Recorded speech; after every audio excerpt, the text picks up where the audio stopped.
Bom, boa tarde a todos. Eu vou falar sobre a dor abdominal. Nós vamos depois nos encontrarmos segunda-feira para discutir as dúvidas. Então, vou passar. Então, vamos lá. Os objetivos da aula, como vocês podem ver, vai desde a epidemiologia das dores funcionais até o tratamento. Como é que vai ser abordado? Então, os distúrbios funcionais, dores funcionais, é uma situação muito comum na prática do pediatra e do gastroenterologista. 50% desses pacientes, eles são depois encaminhados para o gastroenterologista. As desordens funcionais, elas são a maioria quando tem dores abdominais. E a grande maioria não apresenta causa orgânica, mas nós eu vou abordar as causas orgânicas, que é o diagnóstico diferencial.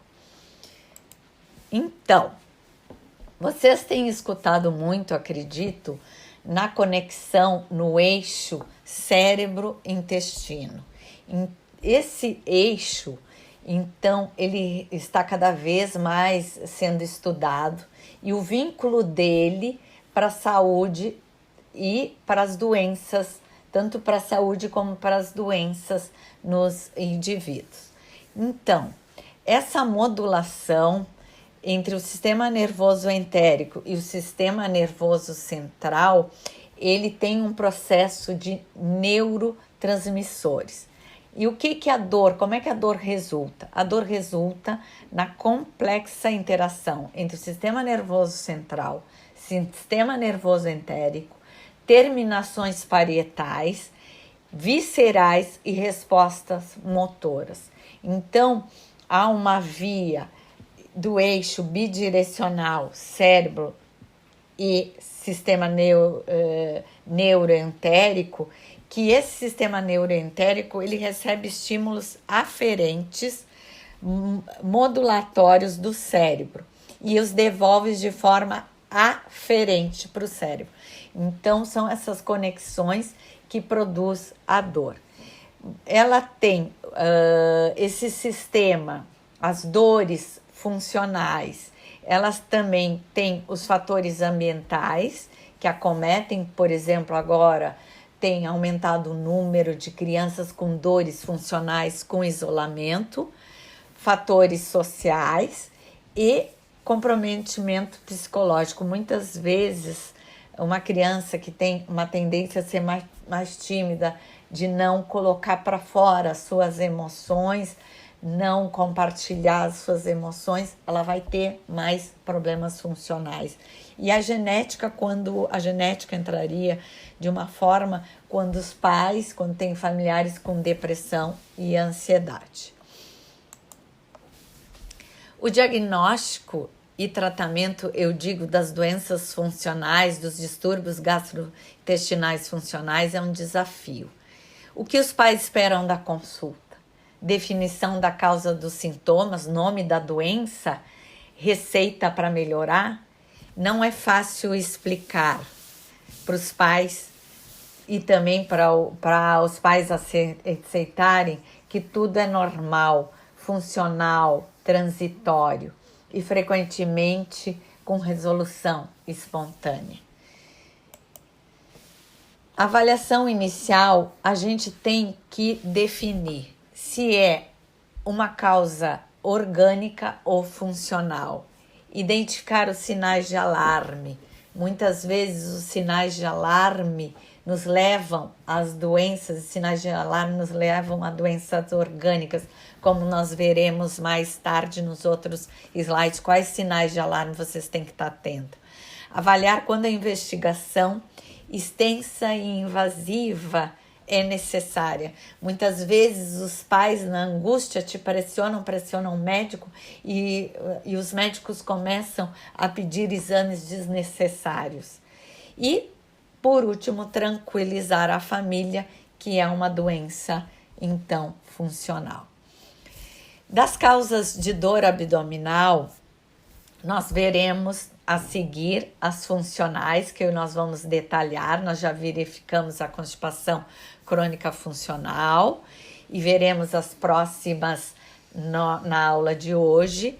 Nós não podemos esquecer que muitas vezes uma dor abdominal ela pode ser desencadeada por uma pneumonia ou uma dor abdominal. Nós termos a inflamação do esôfago, esofagite, pancreatite, hepatite, doença inflamatória intestinal que tem aumentado o número em crianças e adolescentes. E não esquecermos as doenças metabólicas que podem vir associadas à doença abdominal, como diabetes mellitus, neoplásicas como um tumor de Wilms ou uma porfiria, uma doença neoplásica, as porfirias, e cirurgias, muitas vezes uma rotação, intuscepção e divertículo de Meckel, que nós podemos encontrar em crianças maiores como um diagnóstico diferencial. E muitas vezes essa dor abdominal ela pode ser decorrente de uma infecção de trato urinário, uma obstrução do trato urinário, sendo das doenças urológicas. Como eu havia falado, é muito importante sinais de alarme para doença orgânica. Os principais que eu definiria nesse quadro seria os vômitos importantes, vômitos incontroláveis, desaceleração ou perda no crescimento, que nós vamos, atraso puberal, nós vamos ver nas avaliações de peso e estatura, o despertar noturno para evacuação, o sono, a noite é para ser dormida. Se uma criança, um adolescente se acorda, se desperta para evacuar ou desperta por dor, então este é um sinal de alarme muito importante. Febre sem causa específica, dor que persiste no quadrante superior ou inferior direito, pensando na apendicite, e achados no exame físico, como hepatoesplenomegalia, alterações perianais, com fissura, fístulas, pensando nas doenças inflamatórias. Então, tiveram em Roma, em 2016, os experts que definiram, foi definido, então, o Roma 4.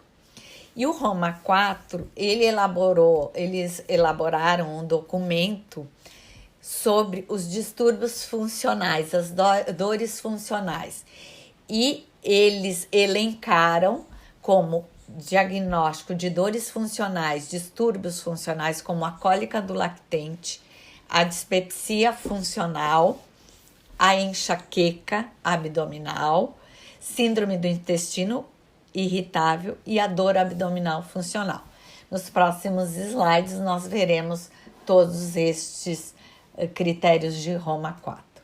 Caso clínico: Joana queixa-se na emergência que seu filho Pedro, 45 anos de vida, apresenta episódios de choro intenso ou reclamação que duram cerca de 1 a 3 horas por dia. No final da tarde, choro iniciou há 2 semanas. Nesses momentos, Pedro fica vermelho e contorce.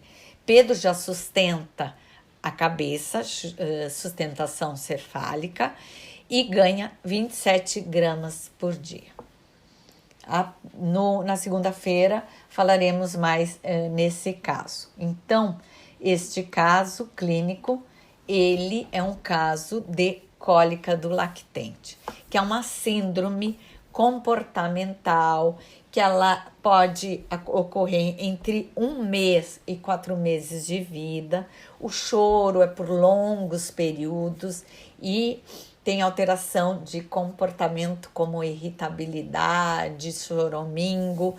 Provavelmente representa um desenvolvimento normal e essa cólica do lactente, o choro está no limite superior. Depois nós veremos como é que nós vamos abordar a cólica do lactente. Não há provas que o choro é causado por dor abdominal ou outra parte do corpo. Então, os experts, o Roma 4, então, eles estabeleceram que deve estar presente todas as características a seguir na prática clínica para definir a cólica do lactente. Início, final de 1 ano e antes de 5 meses, faltou 1 ano ali, e antes de 5 meses de idade. Então, tu vais ter início, pode ter início com 1 mês e final antes de 5 meses. Períodos prolongados e recorrentes de choro, agitação e irritabilidade, choramingo, aquele desconforto, a criança fica com muito desconforto, choramingando, sem causa aparente de acordo com a informação do cuidador, que não consegue nem prevenir e nem solucionar o problema, sem evidência de falta de ganho de peso, febre ou sinais de outras doenças. Não é uma criança, é um lactente que ele, na verdade, na prática clínica, ele chora muito, é difícil diminuir esse choro, não tem nada que console o lactente, e nós abordaríamos esse Roma 4. Duração do choro e agitação por mais de 3 horas por dia, durante 3 ou mais dias na última semana, e duração diária do choro, mais que 3 horas, em pelo menos um período de 24 horas com registro específico.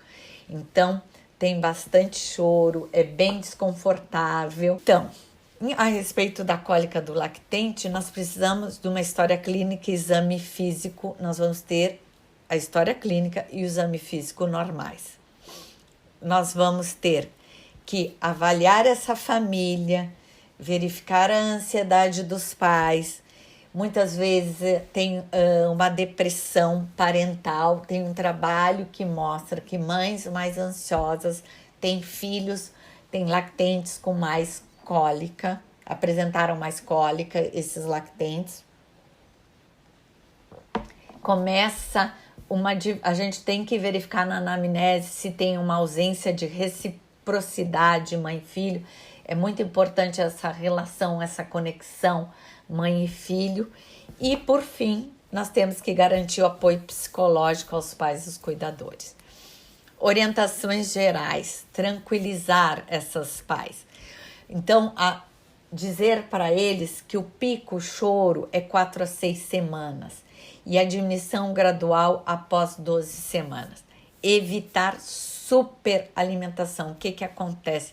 Quando o bebê ele chora muito, a mãe que está amamentando, ela vai e dá leite materno a cada hora.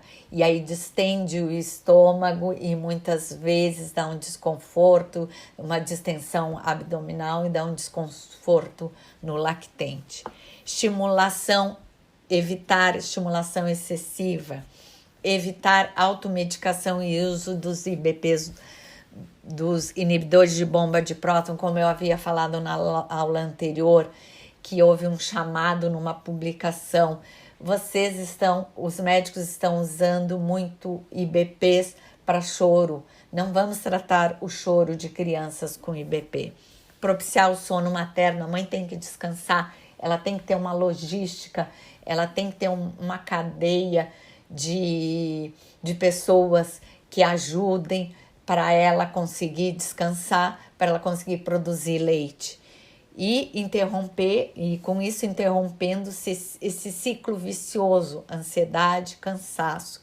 Então, mais ansiosa, mais cansaço, e elas não dormem, e aí elas não produzem leite. Considerar o uso de probiótico, então tem estudos com lactobacillus, reuteri, DSM 17938, como diz, a gente pode afirmar, o lactobacilo ele tem identidade nesse caso, então os trabalhos foram feitos com o Reuteri. Então, considerar o uso de probiótico quando nós não conseguimos que essa criança, esse lactente melhore da cólica, a gente pode associar o uso de lactobacilo. Nos trabalhos de Savino, ele tem mostrado que melhora os sintomas da cólica, diminui o choro, quando comparado ao uso que usou simeticona.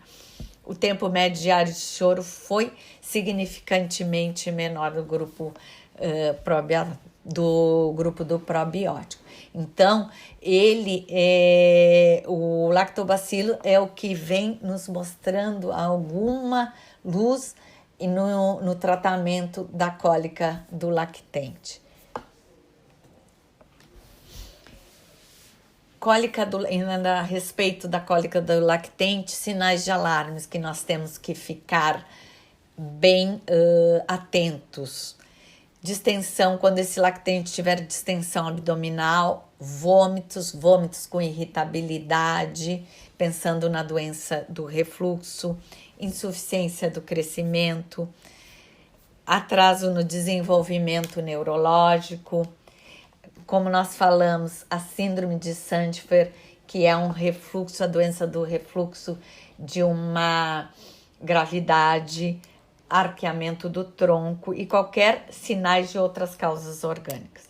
E também a gente tem que suspeitar de alergia. Quando tiver essa cólica intensa, cólica importante, junto com dermatite atópica associada à dermatite atópica, constipação, regurgitações e história familiar de atopia. Agora eu vou falar um pouco da dispepsia funcional. A dispepsia funcional, ela é uma dor recorrente ou persistente na região epigástrica e não aliviada pela defecação, não associada a alteração no ritmo intestinal e comumente associação de sintomas dispépticos, náusea, vômito, sensação de plenitude e saciedade precoce. Não associada à infecção por Helicobacter pylori. Então, esses seriam a definição de dispepsia funcional. Como vocês podem ver aqui, dos critérios de Roma, que inclui um ou mais dos critérios abaixo por pelo menos 4 dias num mês. O que seria isso? Como é que eu traduzi esse Roma 4? Síndrome do sofrimento pós-prandial, plenitude pós-prandial ou saciedade precoce, que impede o término de uma refeição.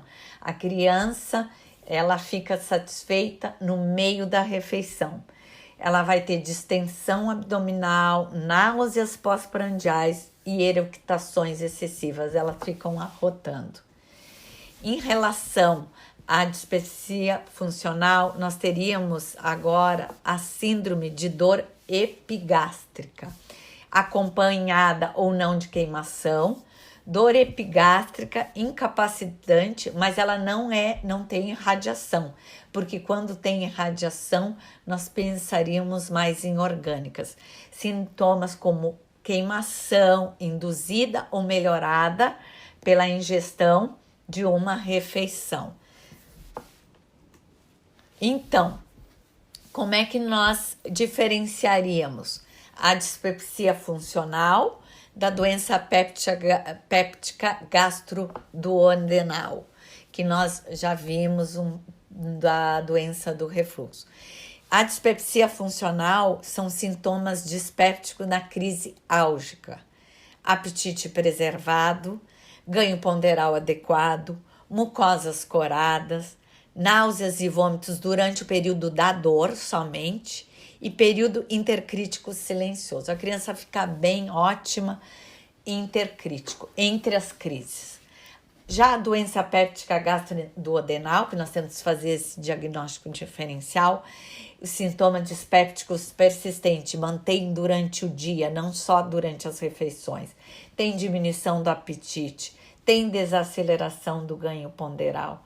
Palidez cutânea, da mucosa no momento da dor, náuseas, vômitos e período intercrítico com sintoma. Então dá para diferenciar bastante a dor, a dispepsia funcional da doença péptica gastroduodenal. Como é que nós trataríamos? Evitar os anti-inflamatórios. Sabemos que os fatores psicológicos podem contribuir. Crianças, adolescentes mais ansiosos, elas têm a tendência a ter, como nós vimos, do eixo cérebro-intestino. Elas tendem a ter mais problema gástrico.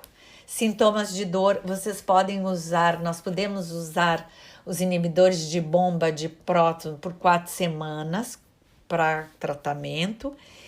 E os procinéticos, aí entraria a domperidona, nos sintomas de náusea, eructação e saciedade precoce, porque eles fazem, a domperidona é um procinético que faz uma pressão no esfíncter e aí ela ajuda na digestão.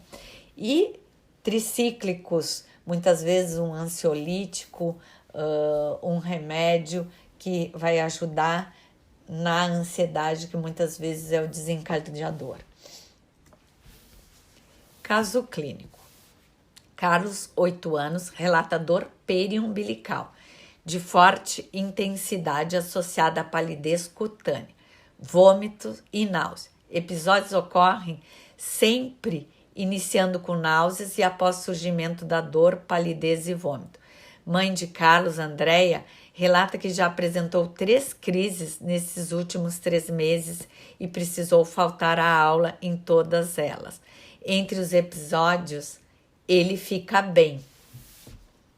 Então, esse caso clínico, nós temos um caso clínico da enxaqueca abdominal.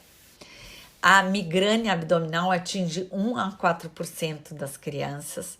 É mais comum em meninas que em meninos, na proporção 3 meninas para 2 meninos. Início dos sintomas, em média, com 7 anos e o pico entre 10 a 12 anos. Mesmos fatores desencadeantes, estresse, fadiga e mesmos sintomas associados e mesmos fatores de alívio. História da enxaqueca normal. História familiar positiva ou materna ou paterna para enxaqueca. Como é que foram definidos os critérios de Roma 4? Deve incluir todos os seguintes sintomas, ocorrendo ao menos 2 vezes esses sintomas. Episódios paroxísticos de dor abdominal intensa, aguda e periumbilical, esse é um dos fatores mais importantes da enxaqueca abdominal. Episódios e intervalos por semanas ou meses, esses episódios eles têm esse intervalo. A dor é incapacitante, interfere com as atividades normais. Padrões estereotipados, que nem a enxaqueca neurológica. A anorexia, ela pode estar associada a 2 ou mais dos seguintes sintomas, como anorexia, náusea, cefaleia, fotofobia e palidez. Após a avaliação médica, esses sintomas não podem ser plenamente explicados por outra condição médica. Estes critérios devem ocorrer por pelo menos 6 meses antes do diagnóstico. Então, é um diagnóstico mais difícil de ser feito e é um diagnóstico que leva tempo. A respeito da enxaqueca abdominal, o tratamento é determinado pela frequência e intensidade na vida da criança e da família. Fase aguda, tu podes ter o bloqueio da dor com antiespasmódico e tratamentos preventivos com amitriptilina, beta-bloqueadores como propanolol, ciproheptadina e flunarizina. Caso clínico. Maria, 10 anos, apresenta dor abdominal, refere quando o apresentador tem episódios de diarreia. Fora dos episódios de dor, apresenta evacuações em dias alternados. Bristol 2. Bristol 2 é aquele da tabela que eu mostrei na aula de constipação, que é fezes endurecidas, grandes, e às vezes entope o vaso sanitário. Já fez tratamento para constipação sem melhora da dor abdominal. Este é um ponto importante.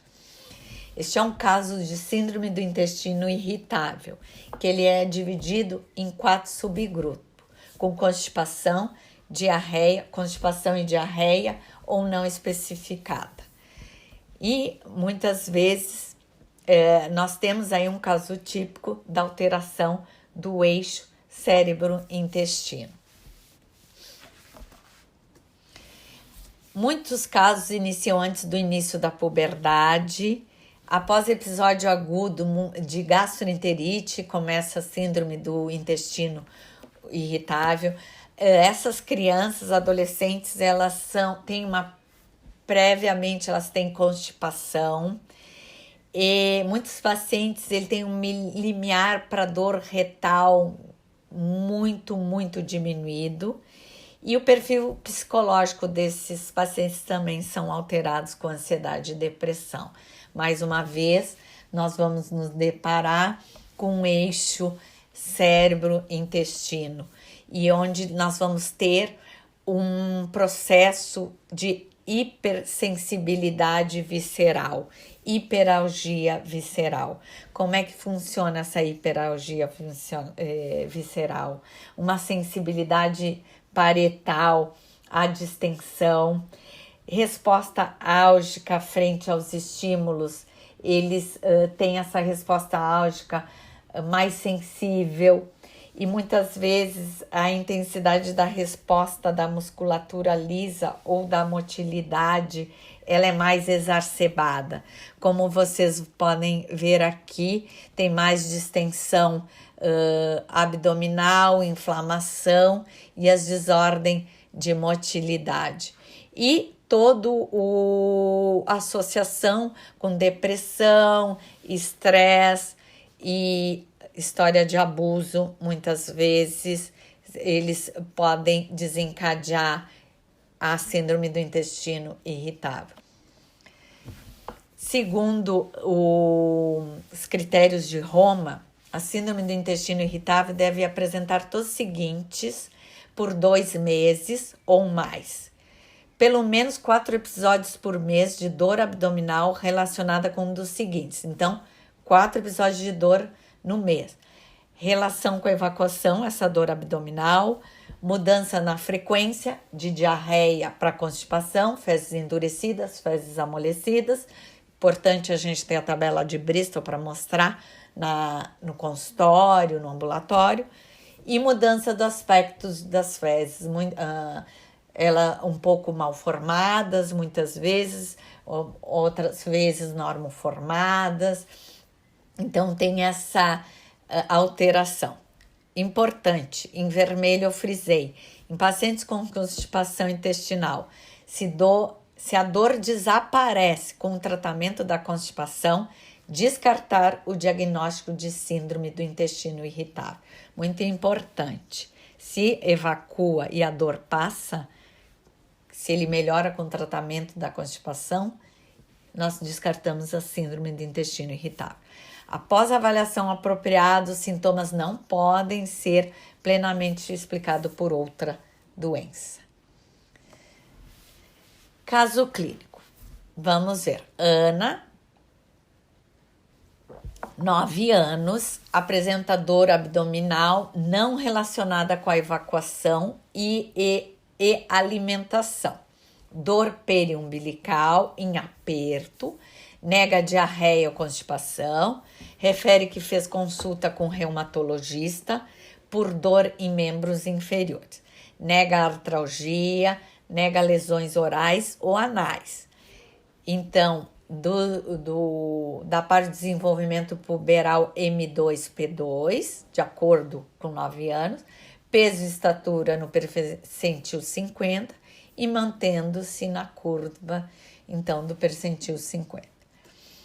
Classificação da dor abdominal, só para a gente relembrar. Então, a dor abdominal, ela divide em crônica, orgânica e funcional. Nós abordaremos a dor abdominal funcional, que ocorre na ausência de causa anatômica, inflamatória ou dano tecidual. Como é que funciona? Dor abdominal funcional, muito comum em criança.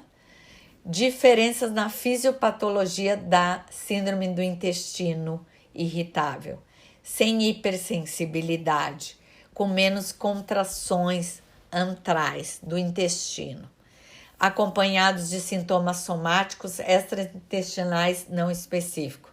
Nem sempre tem necessidade de avaliação laboratorial, como eu coloquei no início da apresentação. É um desafio, um diagnóstico de dor abdominal funcional, das doenças funcionais.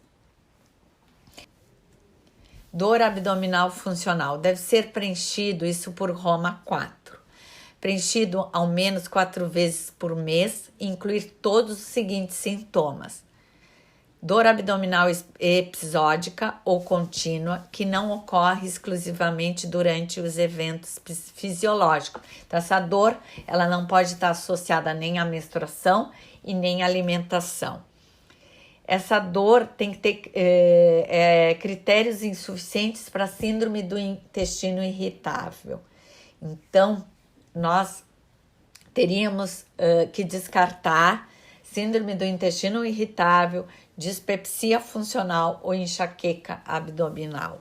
Após a avaliação adequada, a dor abdominal não pode ser plenamente explicada por outra condição médica. Sempre lembrando o quadro das doenças orgânicas que nós temos que descartar e dos alertas, dos sinais de alerta que já foi especificado no outro slide.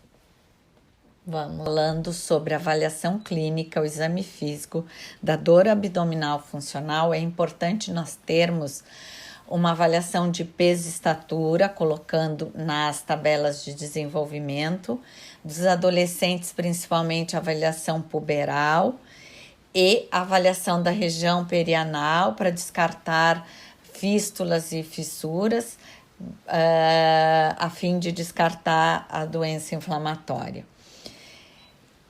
Em relação aos exames, eles não têm evidência completa, mas existe uma avaliação mínima inicial, que poderia ser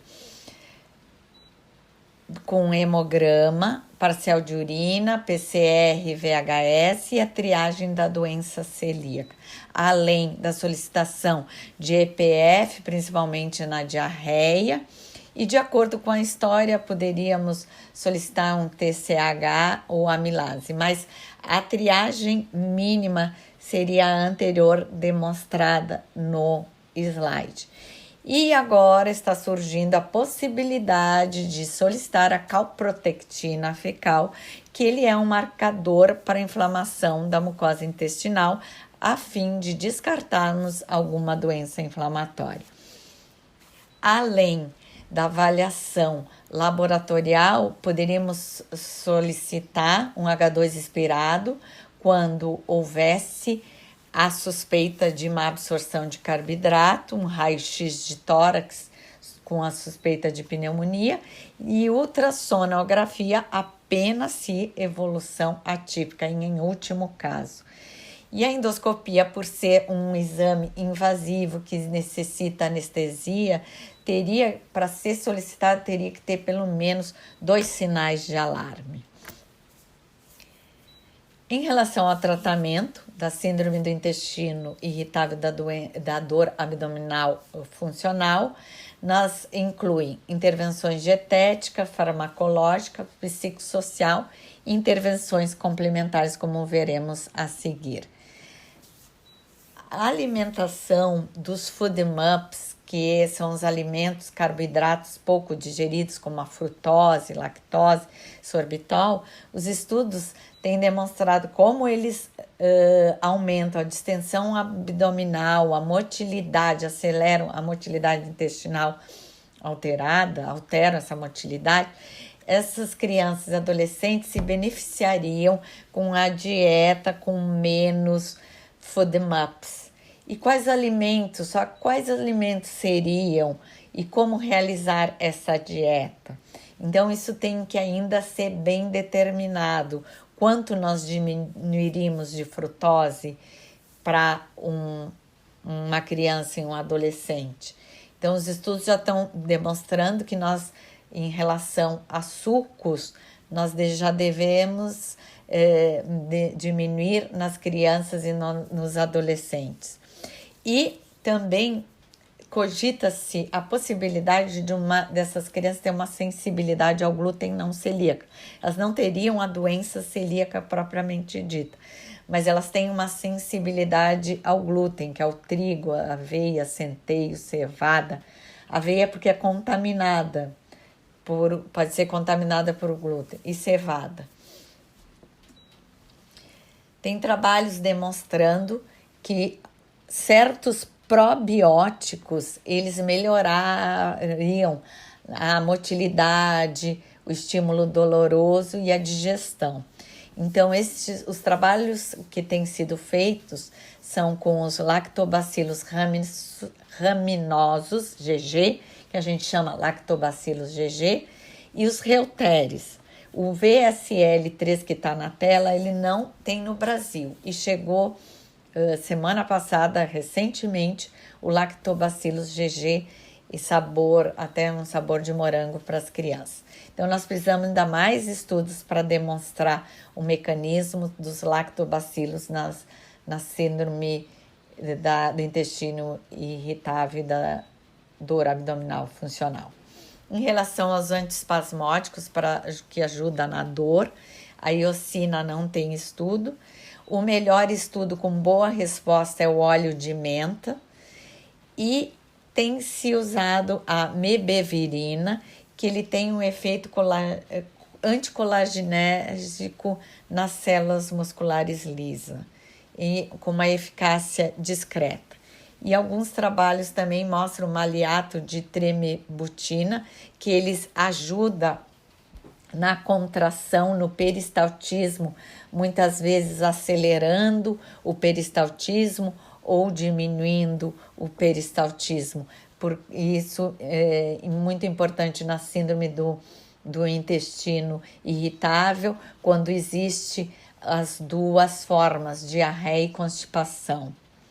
Os antidepressivos muitas vezes ajudam quando a criança tem esse perfil psicológico com muita depressão, e eles atuam no sistema nervoso central, com os efeitos anticolinérgicos, auxiliando no trânsito intestinal, melhorando o sono, e eles tratando a depressão associada. Os trabalhos têm demonstrado que a terapia cognitivo-comportamental ajuda. A terapia cognitiva é uma terapia que atua no momento, na causa, e os trabalhos têm demonstrado que ela ajuda além da hipnoterapia. Claro que não é uma hipnoterapia, muitos pais têm preconceito, mas a gente teria que encaminhar para uma pessoa com especialização, mas eles já ficam com medo desta terapia.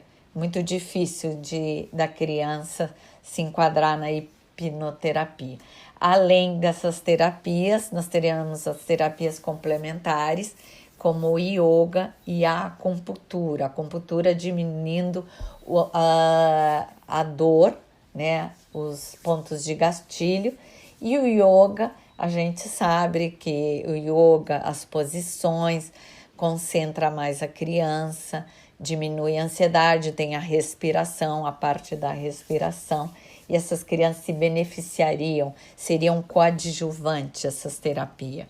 E por último, eu vou deixar aqui uma tabela mostrando as evidências dos tratamentos, quando tem incerto, ou se beneficiariam com certo tratamento. E, por fim, aqui nós temos a bibliografia, que vocês podem estudar, e além disso eu vou deixar no Moodle algum texto para vocês, e já foi encaminhado inclusive para representante um texto sobre dor abdominal. Muito obrigada.